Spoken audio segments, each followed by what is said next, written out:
அந்த மீட்கப்படுகிற நாள் வரைக்கும் என்றென்றைக்கும் உங்களோடு கூட இருக்கும்படிக்கு சத்திய ஆவியாகிய வேறொரு தேற்றாளவாளன். இதைத்தான் கவனிக்க போகிறோம். தேற்றாளவன் இன்னொரு மீனிங் உதவி செய்கிறவர், கம்ஃபோர்ட்டர். சரியா? உங்களுக்கு உதவி செய்யக்கூடியவர் ஒருவர் வேறு எங்கும் இல்லை, உங்களுக்குள்ளேயே இருக்கார். எத்தனை பேருக்கு தெரியும் உள்ள இருக்காருன்ட்டு? இல்லையா? அங்கே சொல்லுது வேறொரு தேற்றாளவாளனை உங்களுக்கு அனுப்புவேன். எத்தனை பேருக்கு பாருங்கள், ஆம்பிளிஃபைட் பைபிள் இங்கிலீஷ் படிக்க தெரிஞ்சால் அந்த பைபிள் வாங்கிக்கோங்க. அந்த பைபிள் ரொம்ப பிரயோஜனமாக இருக்கும். ஓகே, அது பார்த்தீங்கன்னா ஒரு வார்த்தைக்கு அதுக்கு பக்கத்துலேயே அந்த ப்ராக்கெட்டில் பல மீனிங் கொடுத்துருப்பாங்க. இப்போ ஆம்பிளிஃபைட் பைபிளில் இந்த வசனத்தை நான் படித்தேன். அதை படிக்கும்போது அதுக்கு இந்த கம்ஃபோர்ட்டருங்கிற அந்த வார்த்தைக்கு பெரிய தேற்றாளவாளன் தமிழ் இருக்குல்ல, அந்த வார்த்தைக்கு இத்தனை அர்த்தங்கள் அது சொல்லப்படுது. அந்த ப்ராக்கெட்டில் எழுதியிருக்காங்க. எப்படின்னா கவுன்சிலர், பெரிய தேற்றாளவானுக்கு இன்னொரு அர்த்தம் என்னது? கவுன்சிலர் அப்படின்னா ஆலோசனை கொடுப்பவர். யாரு? ஆவியாகிய தேவன். அப்புறம் ஹெல்ப்பர், உதவி செய்யக்கூடியவர், ஆவியாகிய தேவன். அப்புறம் இன்டர்செஷர், பரிந்து பேசக்கூடியவர், ஆவியாகிய தேவன். ரைட்? அட்வொகேட், வழக்காடுகிறவர். ஓகே. அப்புறம் ஸ்ட்ரென்தனர், உங்களை பலப்படுத்தக்கூடியவர். ஓகே. அதுக்கப்புறம் சொல்லுது அந்த ஸ்டாண்ட் பை யூ, சொல்றாரு உங்க கூடவே உதவி செய்வதற்காக உங்க ஸ்டாண்ட், உங்க பக்கத்திலே இருக்கிறவரா. இந்த ஒரு வார்த்தைக்கு இவ்வளவு மீனிங் இருக்கு. ஓகே, கொஞ்சம் யோசிச்சு பாருங்களேன். இதெல்லாம் கொஞ்சம் கற்பனை பண்ணி பார்க்கணும். ஆவியானவர் வழி தெரியாத தடுமாறும் போதெல்லாம் என்ன செய்யறாரு? நடத்தக்கூடியவரா, நம் பட்சத்தில் நமக்காக எப்படி இருக்காரு? ஆலோசனை கொடுக்கிறவரா, உதவி செய்கிறவரா, பரிந்து பேசுகிறா, வழக்காடுகிறவராய், பலப்படுத்துகிறவராய், கூடவே இருந்து கடைசி நாட்கள் மட்டும் நமக்காகவே உதவி செய்வதற்காக பக்கத்திலே காத்திருக்காரு. இந்த கம்ஃபோர்ட் தேற்றளவாளங்கிறது இத்தனை அர்த்தங்கள் இருக்குது. சரியா? அப்படிப்பட்டவரை தான் நாம் ஆண்டவராக கொண்டிருக்கிறோம். எடுப்போம் பாருங்க, உதவி செய்யக்கூடியவர் இல்லையா? அது கவனிப்போம். 16ஆம் அதிகாரம் 7ஆம் வசனம் பாருங்க. யோவான் 16 சொல்ற, நான் உங்களுக்கு உண்மையை சொல்லுகிறேன், நான் போகிறது உங்களுக்கு பிரயோஜனமா இருக்கும். எத்தனை பேர் பிரயோஜனமா இருக்குன்ற அவர் சொல்றாரு, நான் போறது உங்களுக்கு பிரயோஜனமா தான் இருக்கு, நஷ்டமல்ல ஒருபோதும் வராது, உங்களுக்கு பிரயோஜனமா இருக்கு. நான் போகாதிருந்தால், அங்க சொல்றாரு, அதைத்தான் சொல்றாரு, என்றென்றைக்கு உங்களோடு கூட இருக்கிறவரை நான் வந்து அனுப்பணும்னா நான் போகணும்.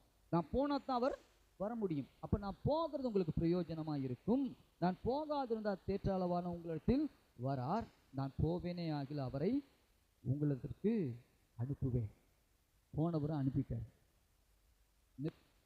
நித்தியமாய் கூட இருக்கிறவரை அனுப்பிட்டார். எத்தனை பேர் நித்திய தேவனை பெற்றுக் கொண்டிருக்கிறீங்க? வந்துட்டாரா? உள்ள இருக்கிறாரா? உள்ள இருக்கிறவர் யாரு? யாருங்க? ஆலோசனை கொடுக்கிறவர். உங்களுக்குள்ள இருக்கிறவர் யாரு? சொல்லுங்களேன். உதவி செய்யக்கூடியவர் இருக்காரா? ரைட். பரிந்து பேசக்கூடியவர் இருக்காரா? வழக்காடுகிறவர் இருக்காரா? பலப்படுத்துகிறவர் இருக்கிறாரா? ஓகே. கூடையே இந்த உதவி செய்யறக்கா ஒருத்தர் இருக்காரா இல்லையா? இருக்காரா இல்லை? நான் போய் அவரை அனுப்புறேன், தேற்றாளவாளன். அவர் இது எல்லாவற்றையும் இப்போ சொன்ன எல்லாத்தையும் உங்களுக்கு செய்வார். 13ஆம் வசனம் அதில் எடுங்க. அதுலேயே 13 பாருங்க.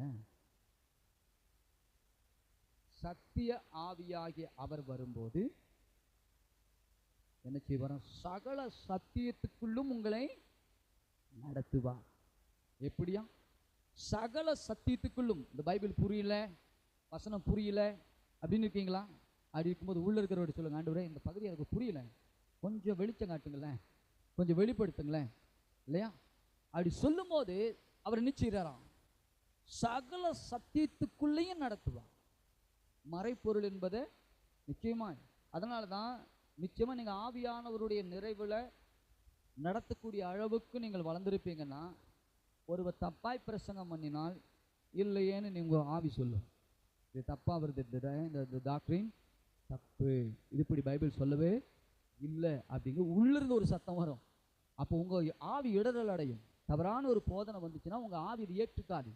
இல்லையே, ஆண்டவர் வேற ஏதோ அர்த்தத்துல எல்லாம் அது சொல்லியிருக்காரு, நீ இப்படி சொல்றீங்க அப்படின்னு சொல்லி அது மறுக்கும், எடுத்துக்காது உள்ள இல்லையா?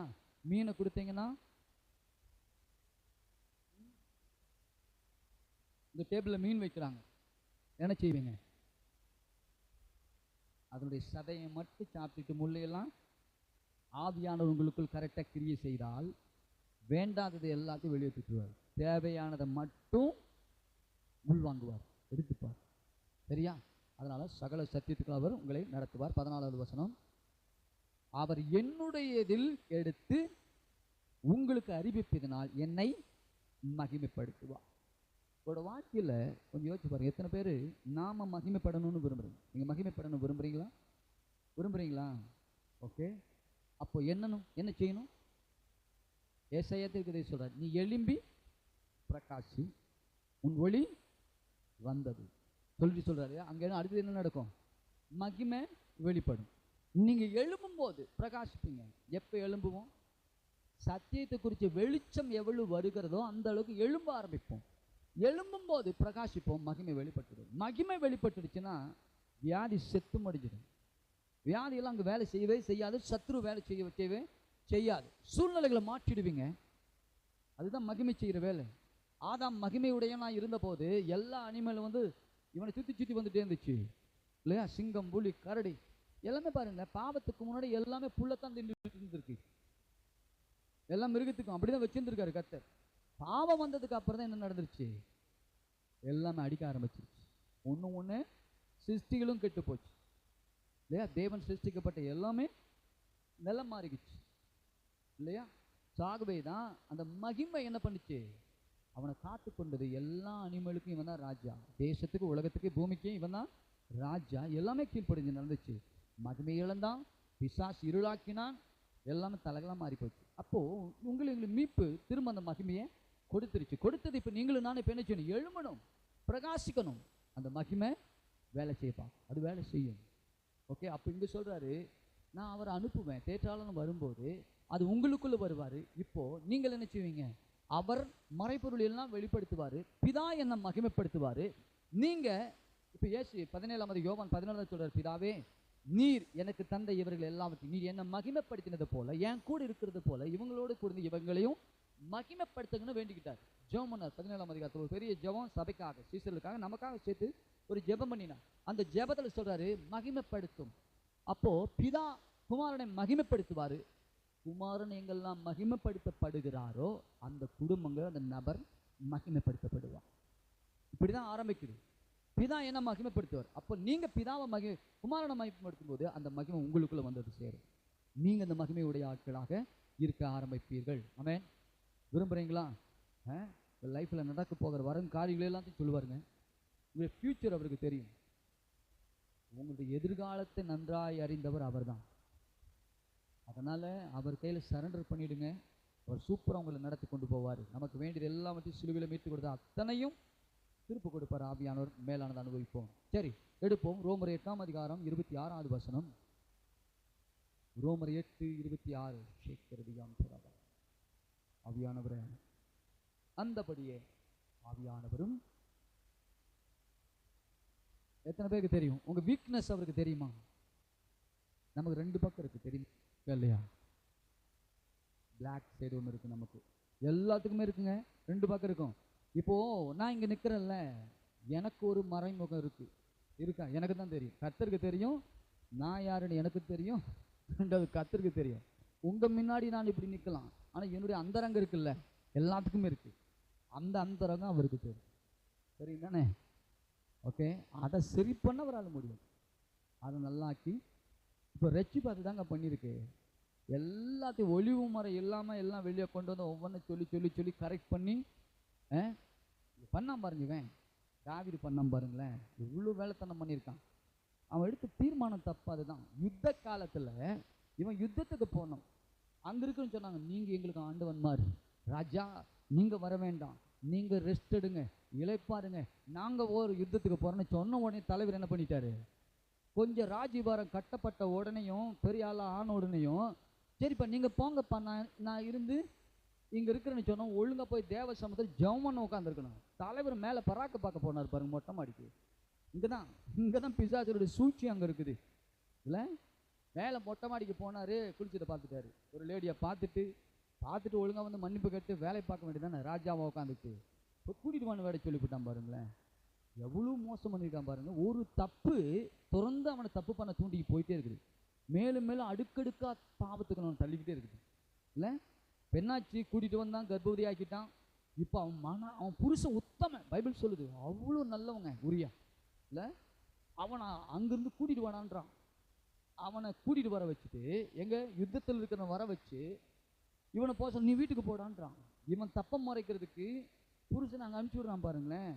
நீ வீட்டுக்கு போய் மனைவியோடு இருன்றான். அவன் சொல்றான், ஒரு சாதாரண ஒரு போர் சேவகனோட இருதயம் என் ஜனங்கள் யுத்தத்தில் இருக்கும்போது நான் எப்படி குடிச்சு வெறிச்சு நான் எப்படி என் மனைவியோட சந்தோஷமா இருக்குன்னு சொல்லிட்டு வாசப்படியில் படுத்திருக்கிறான் இவன். ஆனால் ராஜாவை துன்மார்க்கமான வேலை பண்றான். எவ்வளவு வேலை நடக்குது பாருங்க. இதுக்கு அதுக்கப்புறம் இவன் போவே மாட்டான்ட்டு அடுத்த நாள் தண்ணி ஊற்றி விட்டான் பாருங்க. தண்ணி ஊற்றிட்டாது போதையில போயிடுவான் வீட்டுக்கு அப்படின்னு பார்த்தா அப்போ போக மாட்டாங்கிறான். என்னடா இவன் போவே மாட்டான். அதுக்கப்புறம் இன்னும் மோசமா செஞ்சான் பாருங்களேன். இவன் கையிலே தோற்றுல எழுதி கொடுத்து அந்த போர்ப்படை தளபதி யோபாபா அவன் கையில கொடுத்து யுத்தத்தில் இவனை முன்னாடி நின்று ஈட்டடிச்சு சாகடிக்கிற மாதிரி முன்னாடி நின்று நீங்க பின்வாங்கிட்டான் பாருங்களேன். எழுதி கொடுத்து அதே போல அவனை அந்த யுத்தத்தில் முன்னாடி நிறுத்தி கொண்டுட்டான். எவ்வளோ மோசம் பாருங்களேன். அதுக்கப்புறம் ஒவ்வொன்றும் நடக்குது. அவன் செஞ்சது ஒன்று, தேவ சமத்துக்கு போகணும். ஜனங்கள் யுத்தத்தில் இருக்கும்போது அதை விட்டு ஜாலியாக சுத்த போனார், அங்கே மாட்டினா இருப்பான். இப்படி தான் பிசாசு நம்ம வஞ்சிக்கிறான்.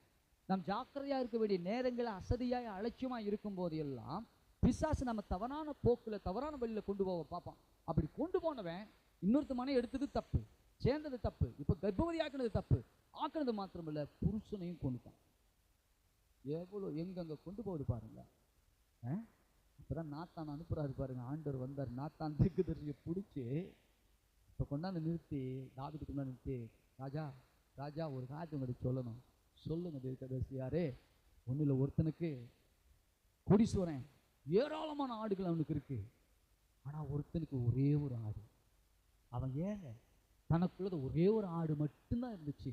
அதை ரொம்ப நேசிச்சான், தன் பிள்ளையை போல பார்த்துக்கிட்டான். அதை ரொம்ப 2 பேரும் அந்யோன்யமாக இருந்தாங்க. அப்படி இருந்தது. ஆனால் இந்த ஏராளமாக இருக்கிற வச்சுக்கின ஆடு இந்த ராஜா பணக்காரன் என்ன பண்ணான், இத்தனை ஆடுகள் இவனுக்கு இருக்கு, அதையெல்லாம் விட்டுட்டு அவன் ஆசையாய் வளர்த்த ஒரு ஆட்டுக்குட்டியை போய் தூக்கிட்டு வந்துட்டான். அவன் என்ன செய்யலாம் ராஜா, நீங்களே தீர்ப்பு வச்சா பாருங்க. சொன்னோன்னு ராஜா சொல்றான், அவனை கொல்லணும் அப்படின்னா பாருங்க. வேற எவனில்ல நீதான்டான்ட்டாரு. எப்படி கொண்டாந்து அப்படியே கதை ட்விஸ்ட் பண்ணி மாட்டினாரு பாருங்க. அழுகுறான். அப்புறம் தான் அவனுக்கு விளங்குது, பச்சை பாலை தூக்குனது கதையை கொண்டாந்து போட்டு கனெக்ட் பண்ணி விட்டாரு.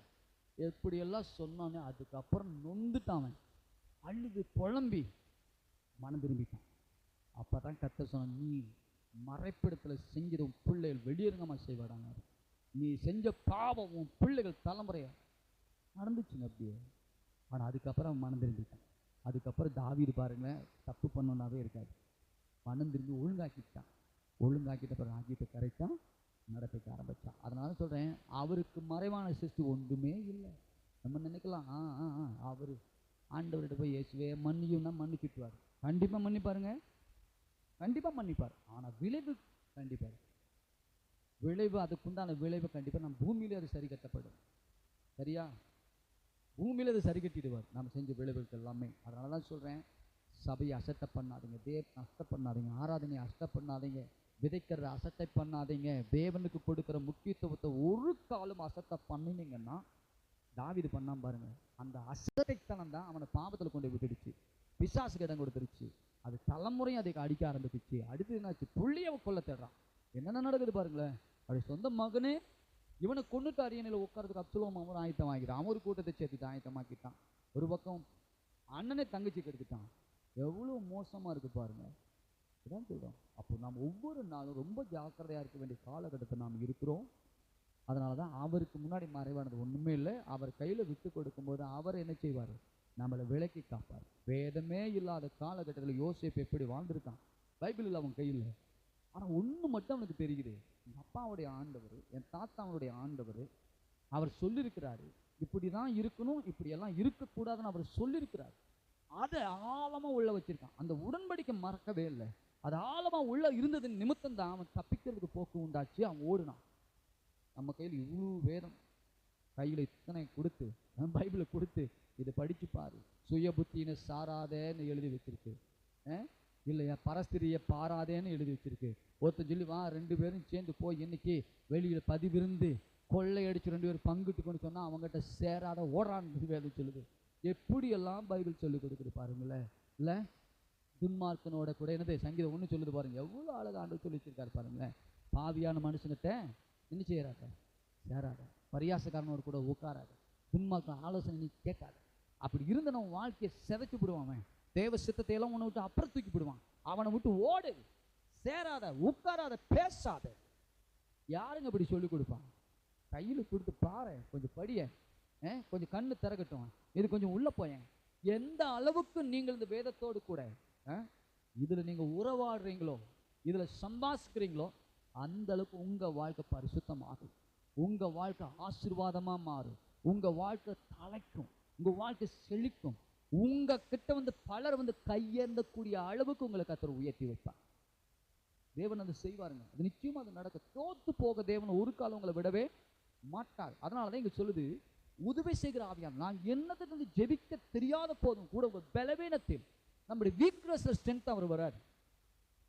சரியா? நம்முடைய வீக்னஸ் எதுவா இருந்தாலும், எப்படிப்பட்ட வீக்னஸ் இருந்தாலும் அவர் ஸ்ட்ரென்த்தா உள்ள வந்து அதை ஓவர் கம் பண்ண வைக்கிறார். அதிலிருந்து வெளிவர, அதிலிருந்து தப்பிச்சுக்கொள்ள, அதிலிருந்து விடுதலையாகி அடுத்த லெவல் தேவ சித்தத்துக்குள் வருவதற்கு அவர் உதவி செய்கிறவர் ஆவியானவர். யோசிச்சு பாருங்களேன். KFC எத்தனை பேருக்கு தெரியும்? கெண்டகி ஃப்ரைடு சிக்கன் தெரியும் தானே? அதில் ஒரு ஐயா பார்த்துருக்கீங்க, கர்னலாம், அவர் பேர் என்னவோ, வெள்ளை தாடி வச்சுட்டு இருக்காரு, பார்த்துருக்கீங்களா? 60 வயசில் தோத்து போயிட்டார் மனுஷன். வாழ்க்கையில விரக்தி, ஏழ்மை, எப்படி தன் சித்தி கொடுமை, துரத்தி எடுக்கப்பட்ட நிலை, கிழிஞ்ச டவுசரை போட்டுட்டு அவமானமா சுத்திட்டு இருந்த ஒரு மனுஷன். அதுக்கு அப்புறம் 60 வயசுல வாழ்க்கையை விரக்தி அடைஞ்சு கட்டின மனைவியும் கூட அவளை அவமானப்படுத்தி துரத்தி விட்டான். எத்தனை தோல்விகள்!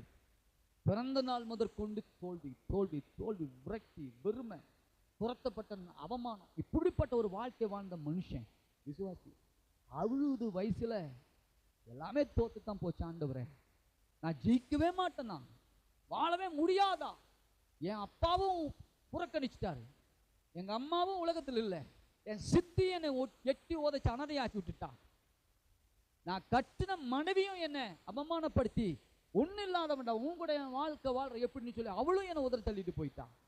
வாழ்க்கையே தோல்வியில தான் போய் முடியணுமா? ஒரு நாள் ஒரு சுதிச்சு இருக்காதா, ஒரு வெற்றி இருக்காதா என்று கர்த்தருடைய சமத்து போய் கடந்தாராம். அப்பதான் கிடந்த போது தான் கர்த்தர் சொன்னாராம், ஒரு ரகசியத்தை சொல்லி கொடுத்தாராம். இந்த சிக்கனை எப்படி ரெடி பண்ணணுங்கிற ஒரு மசாலா தயாரிக்க சொல்லி கொடுத்தாராம். அந்த மசாலா தயாரிச்சு ஒரு சிக்கனை அவர் பொறிச்சு விற்க ஆரம்பிச்சாராம். உலகம் முழுவதும் இன்னைக்கு KFC இருக்கு. பல லட்சம் பேருக்கு வேலையை கொடுத்தாரு, ஆசீர்வாதம் பண்ணி வச்சிருக்காரு. நீங்க உலகத்துல எந்த நாட்டுக்கு போனாலும் ஒரே டேஸ்டா இருக்கு KFC. நீங்க டேஸ்ட் பண்ணி பாருங்க. நீங்க எந்த நாட்டுக்கு போனாலும் ஒரே டேஸ்டா இருக்கு. ஏன்? அந்த ஒரு மனுஷனை கர்த்தர் பிடிச்சி அவன் கண்ணீரை பார்த்து ஒரு சிங்கிள் ஐடியா கொடுத்து எல்லாரும் புறக்கணிக்கலாம்டா, உலகமே உன்னை பார்க்குற மாதிரி நான் வைக்கிறேனா இல்லையான்னு பார்த்து கர்த்தர் இன்னைக்கு வரைக்கும் பல லட்சம் பேர், கோடிக்கணக்கான பேர் வேலை வாய்ப்புகள் உருவாக்கி ஆசீர்வாதமாக மாற்றினார். இதான் நம்முடைய ஆண்டவர். நீங்கள் நினைக்கிறீங்களா? தள்ளப்பட்ட நிலையில், ஒன்றும் இல்லாத நிலையில், நாளைக்கு என்ன செய்வதுன்னு தெரியாமல், பிள்ளைக்கு என்ன செய்வதுன்னு தெரியாமல் இன்னைக்கு வரைக்கும் நான் கூனி குறுகி நிற்கிறேன்னு நீங்கள் நினைச்சிட்டு இருக்கீங்களா?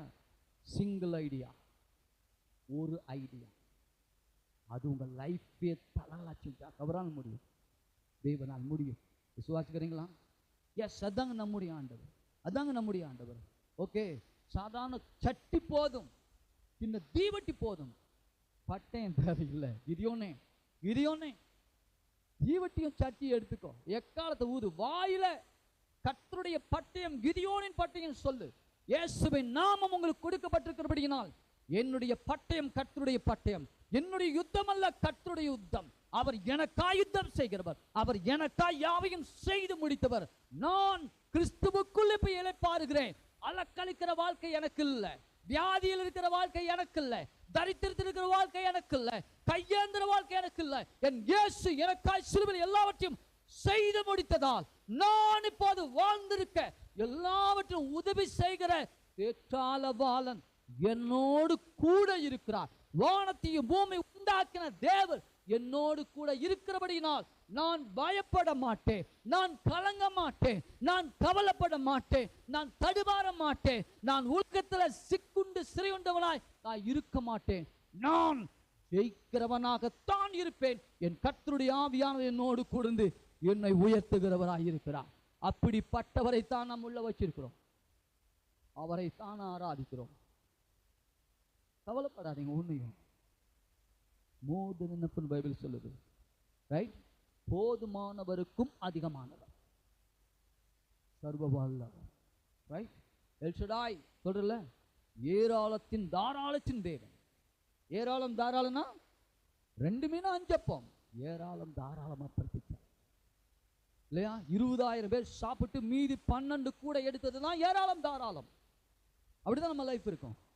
ஒண்ணுமே அது எம்டி போட்ல வளக்கிளிய படகு அமிழ்த்தக்க விதத்தில் கொடுத்தார், அதான் ஏராளம் தாராளம். அப்படிப்பட்டவரை தான் நீங்க ஆராதிக்கிறோம்.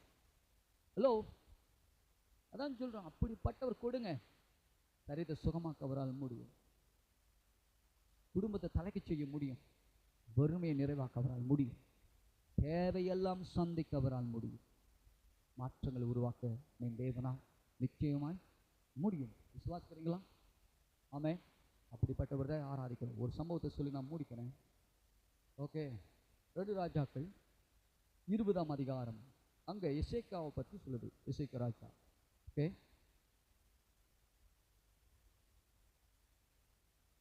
ரெண்டு ராஜாக்கள் 20.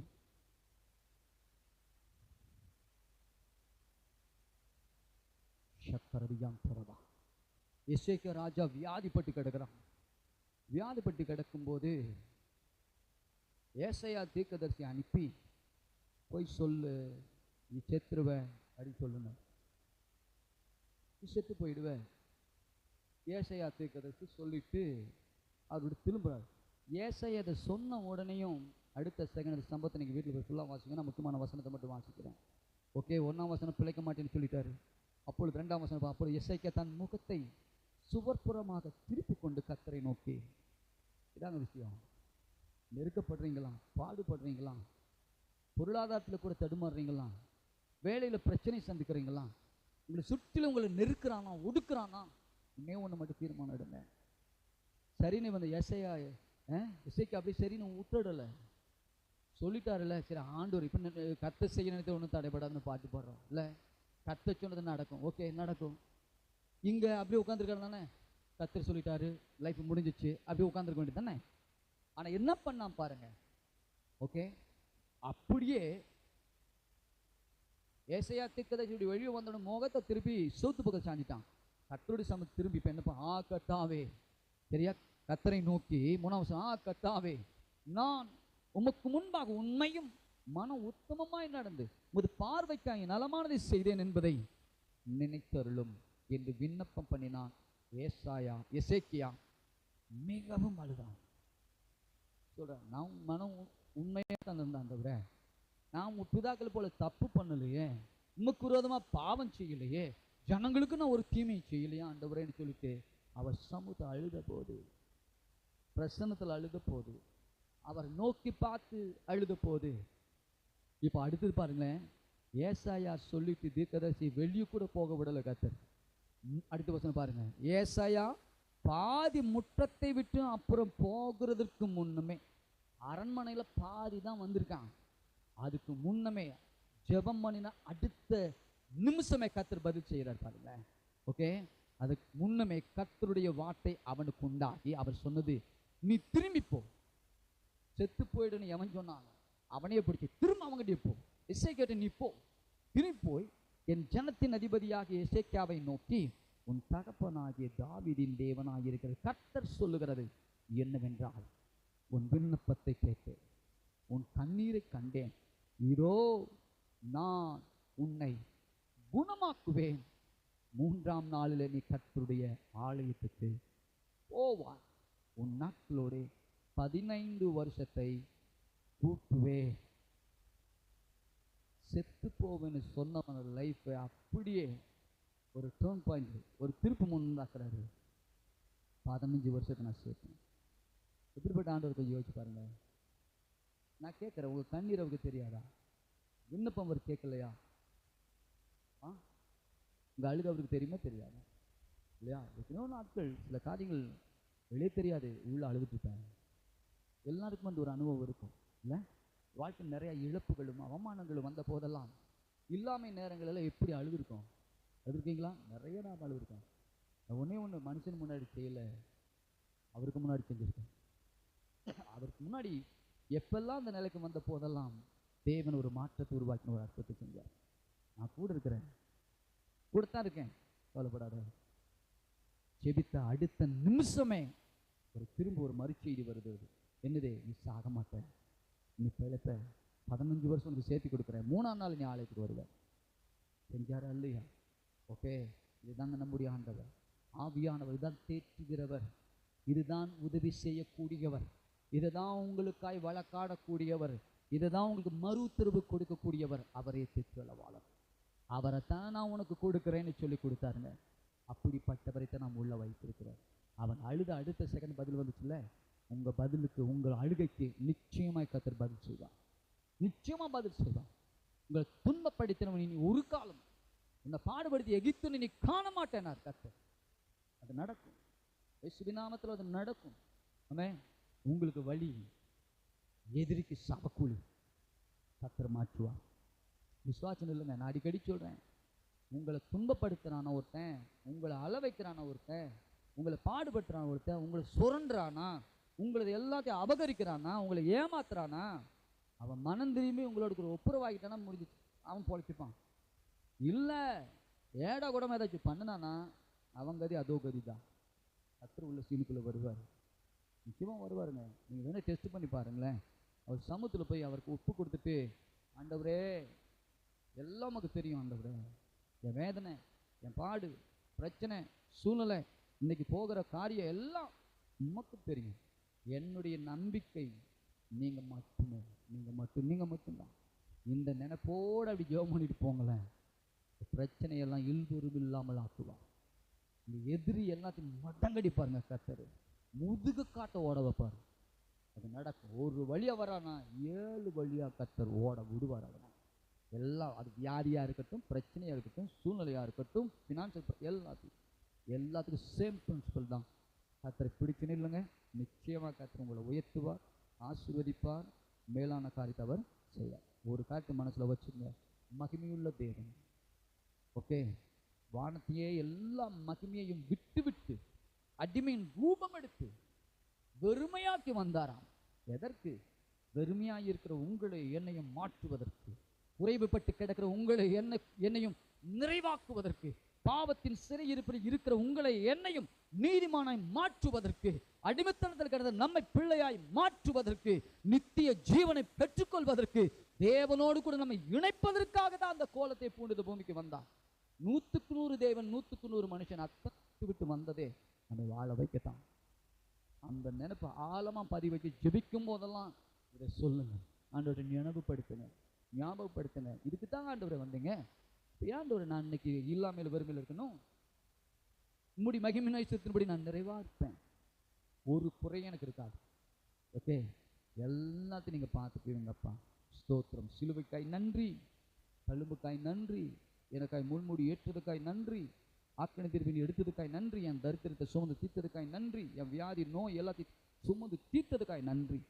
ஸ்தோத்திரம் பண்ணுங்க. அநேக ஸ்தோத்திரத்தினால கிருபை பெருகும் இடத்துல ஆசீர்வாதம் பெருகிறது. மீட்பின் ஆசீர்வாதம் உங்களுக்குள்ள வந்துடும். இதுதான் பிரின்சிபல். சரியா? இதை செய்வோம், சாட்சியாக இருப்போம், நிச்சயமாக மேலான அனுபவித்து செய்வோம். ஆமென். ஹல்லேலூயா.